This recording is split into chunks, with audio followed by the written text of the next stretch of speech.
जय माता दी। माता रानी की कृपा आप सभी भक्तों पर हमेशा बनी रहे। तो आइए आज जानते हैं चैत्र माह की अमावस्या कब है। साथ ही जानेंगे शुभ मुहूर्त, महत्व और मंत्र के बारे में। हिंदू धर्म में अमावस्या का दिन बहुत खास माना जाता है। इस दिन गंगा या किसी अन्य पवित्र नदियों में स्नान दान करना बहुत शुभ माना जाता है। इसके अलावा अमावस्या के दिन पितरों का तर्पण, पिंडदान और श्राद्ध करने का भी विधान है। मान्यता है कि ऐसा करने से पूर्वजों का आशीर्वाद मिलता है और घर में सुख शांति बनी रहती है। साथ ही इस दिन गंगा या किसी पवित्र नदी में स्नान करने और दान पुण्य करने से इसका कई गुना फल मिलता है। ऐसे में आइए जानते हैं चैत्र माह की अमावस्या तिथि कब है। साथ ही जानते हैं शुभ मुहूर्त और महत्व और मंत्र के बारे में। हिंदू पंचांग के अनुसार इस साल चैत्र अमावस्या 29 मार्च 2025 शनिवार को पड़ रही है। इसे दर्श अमावस्या भी कहते हैं। खास बात यह है कि इस बार अमावस्या शनिवार को आ रही है और शनिवार के दिन पड़ने वाली अमावस्या को शनिश्चरी अमावस्या भी कहा जाता है। मान्यता है कि इस दिन शनि देव की पूजा करने से उनकी कृपा मिलती है और शनि दोष, साढ़े साती जैसी परेशानियों से राहत मिलती है। पंचांग के अनुसार अमावस्या तिथि 28 मार्च की शाम 7:55 से शुरू होगी और 29 मार्च को शाम 4:27 तक चलेगी। वहीं चैत्र अमावस्या के दिन स्नान दान के लिए ब्रह्म मुहूर्त सुबह 4:42 से 5:28 तक है। इस दिन अभिजीत मुहूर्त दोपहर 12:01 से 12:51 तक है। तो आइए सुनते हैं शनिश्चरी अमावस्या के दिन सुनी जाने वाली कथाएं।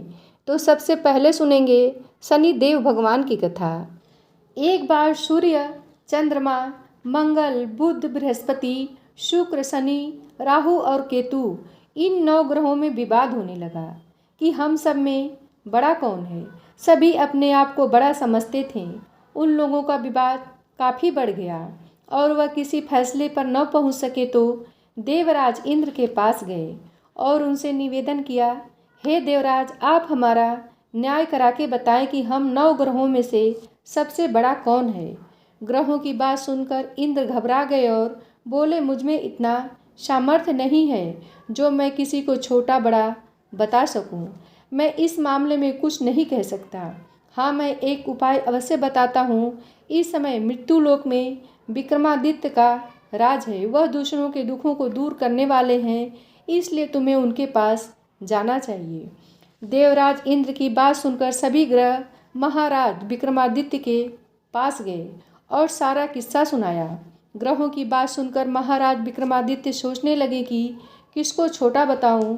काफ़ी देर तक विचार करने के पश्चात उन्होंने एक उपाय सोचा। सोना, चांदी, कांसा, पीतल, रांगा, जस्ता, अभ्रक, लोहा आदि 9 धातुओं के 9 आसन बनवाए और उनको क्रम अनुसार बिछा दिया। सोने का सबसे आगे और लोहे का सबसे पीछे। इसके बाद राजा ने ग्रहों से कहा कि आप अपने आसनों पर बैठ जाइए। जिसका आसन सबसे आगे है उसको सबसे बड़ा और जिसका सबसे पीछे है उसको सबसे छोटा समझिए। क्योंकि लोहे का आसन सबसे पीछे था, इसलिए शनि देव ने समझ लिया कि राजा ने मुझे सबसे छोटा बता दिया है। उन्होंने कहा, राजा, तू मेरे पराक्रम को नहीं जानता। सूर्य एक राशि पर 1 महीना, चंद्रमा 2.25 दिन, मंगल 1.5 महीना, बृहस्पति 13 महीने, बुध और शुक्र 1-1 महीना तथा राहु और केतु उल्टे चलते हुए केवल 18 महीने केवल एक राशि पर रहते हैं। परंतु मैं एक राशि पर 30 महीने तक रह सकता हूँ। जब श्री रामचंद्र जी पर साढ़े साती आई थी तो उनको वनवास हो गया और रावण पर आई तो भगवान श्री राम चंद्र जी ने सेना लेकर लंका पर चढ़ाई कर दी और रावण के पूरे कुल का नाश कर दिया। इसलिए राजा, अब तू तनिक सावधान रहना। शनि देव की बात सुनकर राजा विक्रमादित्य बोला, जो कुछ मेरे भाग्य में लिखा होगा सब देखा जाएगा। इसके पश्चात अन्य ग्रह तो बड़ी प्रसन्नता के साथ और शनिदेव क्रोध से भरकर विक्रमादित्य के दरबार से उठ अपने अपने स्थान को रवाना हो गए। कुछ समय के पश्चात जब महाराज विक्रमादित्य पर 7.5 आई तो शनि ने व्यापारी का रूप धारण करके अनेक तरह से सुंदर घोड़ों के साथ महाराज विक्रमादित्य की राजधानी पहुँचे। राजा ने व्यापारी के पास आकर उन दोनों को देखा और उनमें से एक सुंदर घोड़े को पसंद किया और सवारी के लिए उस पर चढ़ा। बस राजा के उस पर चढ़ने की देरी थी कि वह हवा हो गया और जंगल में राजा को गिराकर अदृश्य हो गया। अब राजा जंगल में मारा मारा फिरने लगा। भूख और प्यास ने भी उसे बेहद सताया। इतने में कहीं से एक ग्वाला निकला। उसने राजा को पानी पिलाया। पानी पीने के पश्चात राजा में ग्वाले से नगर का मार्ग पूछा। ग्वाले ने राजा को सीधा रास्ता बता दिया। राजा शहर में पहुंचा और सेठ की दुकान पर जाकर बैठ गया। सेठ ने जब उसका नाम ग्राम पूछा तो राजा ने कहा, मेरा नाम बीका है और मैं उज्जैन का रहने वाला हूँ। सेठ ने उसे कुलीन मनुष्य जानकर जल आदि पिलाया। सेठ की दुकान पर उस दिन अधिक बिक्री हुई। इससे सेठ राजा को एक भाग्यवान पुरुष समझकर भोजन के लिए अपने घर को ले गया। भोजन करते समय राजा ने देखा कि एक सोने का हार खूंटे के साथ लटक रहा है और खूंटी हार को निगल रही है। भोजन के बाद आवश्यकता पड़ने पर सेठ को हार कहीं नहीं मिला तो सबने यही कहा कि हार अवश्य ही बीका ने चुराया है। इस पर 5-7 आदमी विक्रमादित्य को पकड़कर कोतवाल के पास ले गए और कोतवाल ने उनको राजा के सामने उपस्थित कर दिया और बोले, महाराज, यह आदमी तो भला प्रतीत होता है और चोर मालूम नहीं होता, लेकिन सेठ का कहना है कि चोरी इसी ने की है, क्योंकि इसके घर में इसके अलावा बाहर का कोई आदमी नहीं आया है। इस पर राजा ने आज्ञा दी, महाराज विक्रमादित्य के हाथ पैर काट कर चौरंगिया किया जाए। राजा की आज्ञा अनुसार महाराज विक्रमादित्य के हाथ काट दिए गए। इसके पश्चात राजा की यह दशा हो गई कि किसी ने पानी उसके मुख में डाल दिया तो पी लिया और यदि किसी ने रोटी का टुकड़ा मुख में डाल दिया तो खा लिया। इस प्रकार कुछ काल व्यतीत हुआ तो एक तेली उसको अपने घर ले गया और अपने कोल्हू पर बैठा दिया। महाराज विक्रमादित्य कोल्हू पर बैठे हुए दिन भर बैल हाँकते रहते।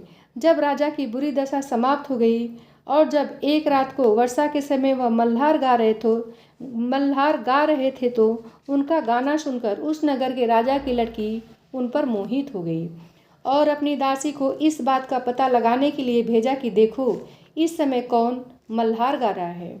दासी ने महल में आकर राजकुमारी को सब वृत्तांत सुना दिया।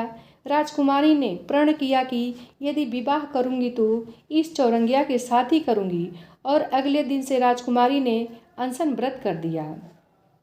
दासी ने रानी को सब हाल सुना दिया। रानी तुरंत ही राजकुमारी के पास पहुंची और उससे उसके दुख का कारण पूछा। राजकुमारी ने कहा, माताजी, मैंने प्रण कर लिया है कि अमुक तेली के घर में चौरंगिया है, उसी के साथ विवाह करूंगी। रानी ने चिंतित होकर यह बात राजा को बताई।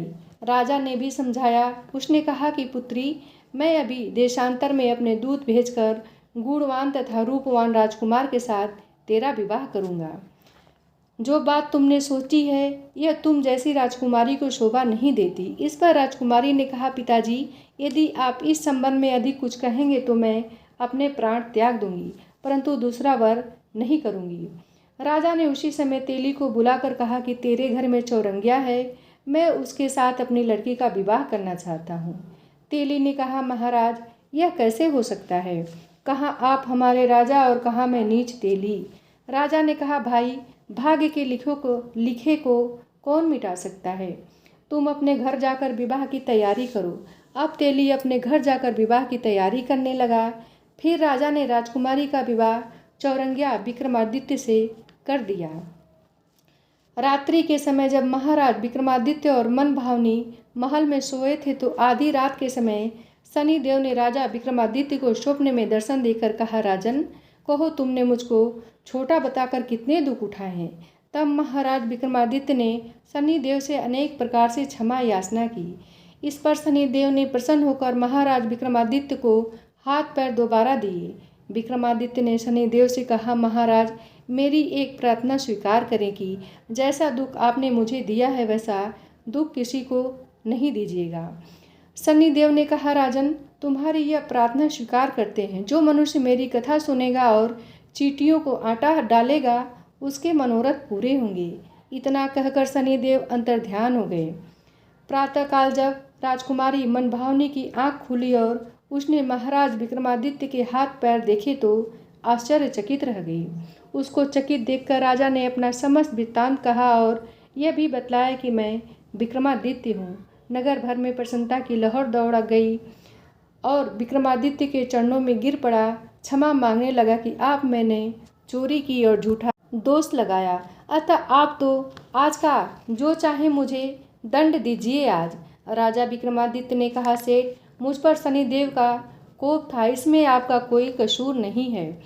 सेठ ने कहा, परंतु मुझको तभी शांति होगी जब आप मेरे घर चलकर प्रीतिपूर्वक भोजन करेंगे।